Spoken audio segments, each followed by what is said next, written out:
Bienvenue chers auditeurs et merci de nous rejoindre pour un nouveau numéro de ARL, La Voix Libre, l'émission qui explore les idées et les parcours qui nous libèrent. Je suis Abdou. Et je suis Moussa. Abdou, aujourd'hui on plonge dans la vie et l'œuvre d'un homme qui a été bien plus qu'un intellectuel, un véritable reconstructeur de la mémoire africaine, le grand Cheikh Anta Diop. Absolument Moussa. Quand on pense à Diop, on pense à un savant total. Ah oui. Né en 1923 au Sénégal, il était à la fois historien, anthropologue, physicien nucléaire, chimiste et homme politique engagé. Waouh, la liste est longue, une constellation de savoir vraiment, au service d'une seule et même quête, redonner à l'Afrique sa place centrale dans l'histoire de l'humanité. C'est vraiment le mot juste, une quête. Et au cœur de cette quête, il y a une affirmation qui a agi comme un tremblement de terre intellectuel.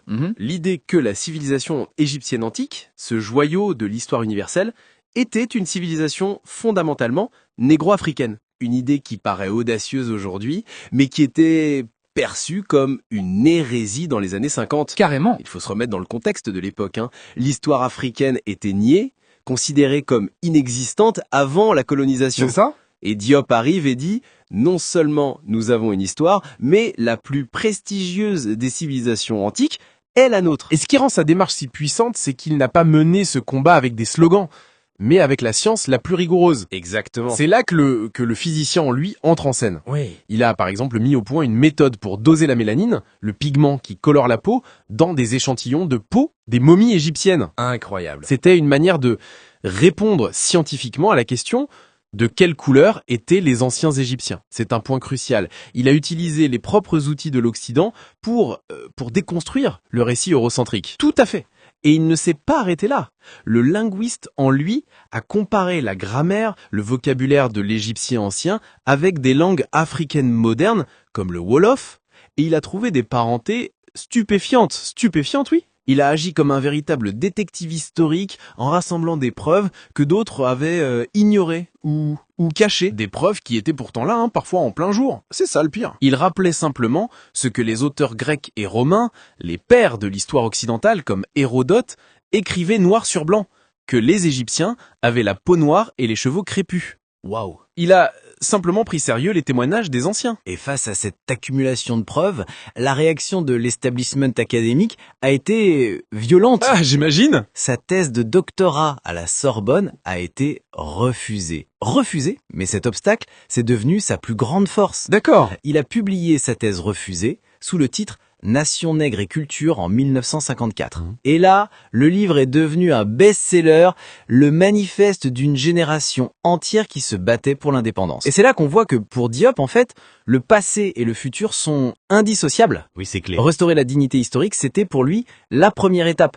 L'étape indispensable pour construire l'avenir politique de l'Afrique. Logique. Il disait qu'un peuple sans conscience historique est comme un arbre sans racines. C'est pour ça qu'il était un panafricaniste convaincu, militant pour un État fédéral africain. Exactement. Ça n'était pas juste un universitaire enfermé dans sa tour Pas d'ivoire. du tout. Il a fondé des partis politiques au Sénégal, il s'est opposé au président Senghor, C'est vrai. et il a posé un acte d'une portée symbolique et pratique immense. Lequel? Il a créé le premier laboratoire de datation par le radiocarbone d'Afrique noire à Dakar. Ah, ça c'est fort. Le message était clair, nous avons les outils pour dater et écrire notre propre histoire, on n'a plus besoin de la validation de l'extérieur. Et cette combat a connu une consécration, mais alors spectaculaire, lors du colloque du Caire organisé par l'UNESCO, le fameux colloque. Imagine la scène, Cheikh Anta Diop et son disciple Théophile Obenga, seuls face à une vingtaine des plus grands égyptologues du monde, seuls. Pendant des jours, ils ont débattu.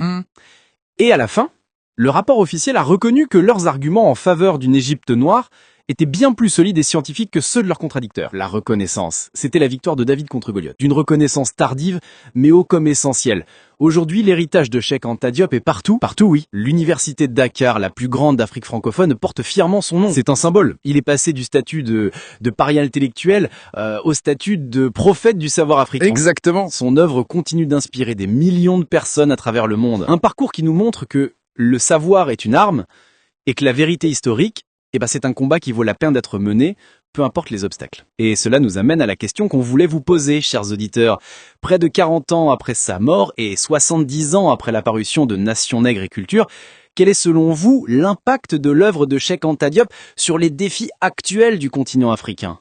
Qu'il s'agisse d'unité politique, de souveraineté culturelle ou de développement, la pensée de Diop est-elle un héritage du passé ou une boussole pour l'avenir ? On vous laisse y réfléchir. C'était Abdou et Moussa pour ARL, La Voix Libre. À très bientôt!